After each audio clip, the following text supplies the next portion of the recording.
का वजीर दोनों बहुत मुश्किल में थे क्योंकि दोनों के कोई बेटा नहीं था। दोनों की यह एक सी मुश्किल उन दोनों को एक दूसरे के और करीब ले आई थी। वे एक दूसरे के साथ ही में खुश रहते। दोनों अलग अलग तो बस कभी कभार ही दिखाई पड़ते। जहां राजा रहता वहीं उसका वजीर भी रहता, और जहां वजीर रहता राजा भी वहीं मिलता। एक सुबह वे दोनों जंगल में शिकार करने गए। वहां उनको एक साधु मिल गया जो आग के सामने बैठा हुआ था। लगता था कि वह पूजा कर रहा था क्योंकि उसने आने वालों की तरफ देखा ही नहीं।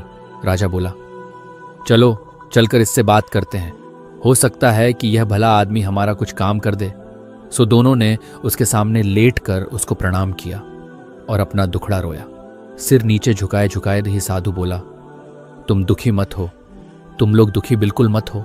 लो ये 2 आम ले जाओ, एक आम तुम अपनी पत्नी को खिला देना और यह दूसरा आम दूसरे की पत्नी को खिला देना।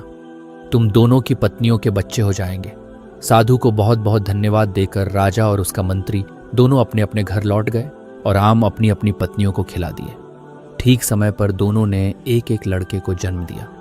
जब ये दोनों लड़के पैदा हुए तो राजा के घर में और वजीर के घर में ही नहीं बल्कि सारे राज्य में खुशियां मनाई गईं। ब्राह्मणों को बिना नाप तौल के बहुत सारी भेंटें दी गईं। गरीब लोगों को खाना खिलाया गया। सारे कैदी छोड़ दिए गए। देश में ऐसा समय पहले कभी किसी ने नहीं देखा था। जैसा कि सोचा जा सकता है, दोनों घरों में दोनों बच्चों की खास देखभाल की गई। जब वे बहुत छोटे थे तो उनकी देखभाल के लिए कई दासियां रखी गईं, और जब वे कुछ बड़े हो गए तब उनको कई शिक्षक पढ़ाने के लिए रखे गए।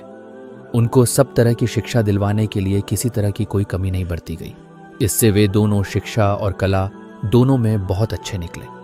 अपने पिताओं की तरह वे भी आपस में एक दूसरे से बहुत प्यार करते थे और दोनों अक्सर साथ साथ ही रहते। एक दिन वे दोनों शिकार खेलने के लिए एक साथ जंगल में गए। वहां वे दोनों घंटों तक शिकार की खोज में घूमते रहे। काफी देर बाद राजकुमार बहुत थक गया और उसे प्यास भी लगाई। वे अपने घोड़े से उतर गए और उन्होंने अपने अपने घोड़े एक पेड़ से बांध दिए। राजकुमार वहीं घोड़े के पास बैठ गया और वजीर का बेटा पानी की खोज में चल दिया। उसको जल्दी ही एक छोटी सी नदी मिल गई। वह राजकुमार की प्यास को तो भूल गया और उस नदी के स्रोत को ढूंढने चल दिया। वह 1-2 मील ही गया होगा कि उसको उसका स्रोत मिल गया। वहां उसने एक बहुत सुंदर परी को एक शेर के सहारे बैठा देखा। उसने यह भी देखा कि वह शेर उस परी से डरा हुआ था।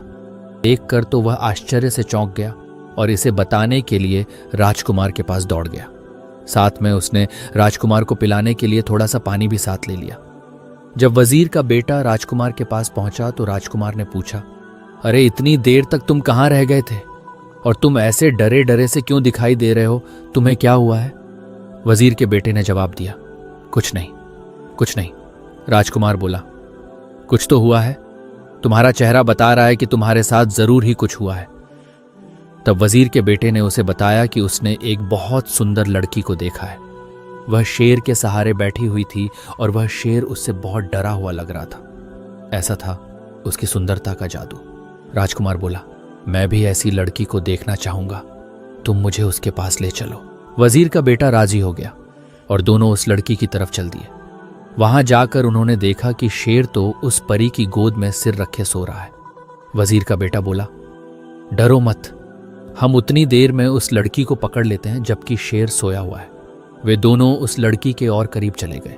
वजीर के बेटे ने शेर का सिर उठाया और उसको जमीन पर लिटा दिया, जबकि राजकुमार ने लड़की को पकड़ा और उसको साथ लेकर वहां से चल दिया। वजीर का बेटा वहीं रह गया। जब शेर जागा तो वहां वजीर के बेटे के अलावा किसी और को न देखकर बोला, अरे वह परी कहाँ गई? वजीर का बेटा बोला, मेरा दोस्त उसको ले गया है। शेर बोला, तुम्हारा दोस्त? तुम उसको अपना दोस्त कहते हो जो तुमको मरने के लिए यहां छोड़ गया है। वह तुम्हारा दोस्त नहीं, वह तो तुम्हारा सबसे बड़ा दुश्मन है। कोई सच्चा दोस्त इस तरीके से अपने दोस्त के साथ नहीं करेगा जैसा उसने तुम्हारे साथ किया है। अब मैं तुम्हें सच्चे दोस्तों की एक कहानी सुनाता हूं। एक बार की बात है कि 3 दोस्त थे। एक राजकुमार था, एक ब्राह्मण था और एक बढ़ई था।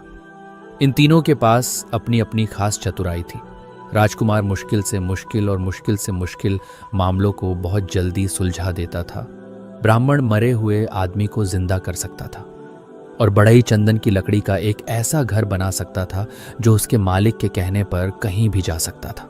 एक दिन ब्राह्मण और उसके माता पिता में कुछ कहा सुनी हो गई तो उसके माता पिता ने उसे घर से निकाल दिया।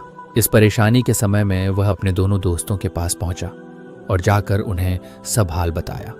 उसने उनसे कहा कि वे उसके साथ किसी दूर देश चलें। राजकुमार और बड़ई दोनों राजी हो गए और तीनों वह देश छोड़कर वहां से कहीं और चल दिए। वे लोग बहुत दूर नहीं गए थे कि राजकुमार किसी वजह से रुक गया, पर बड़ई और ब्राह्मण आगे चलते रहे। कुछ देर बाद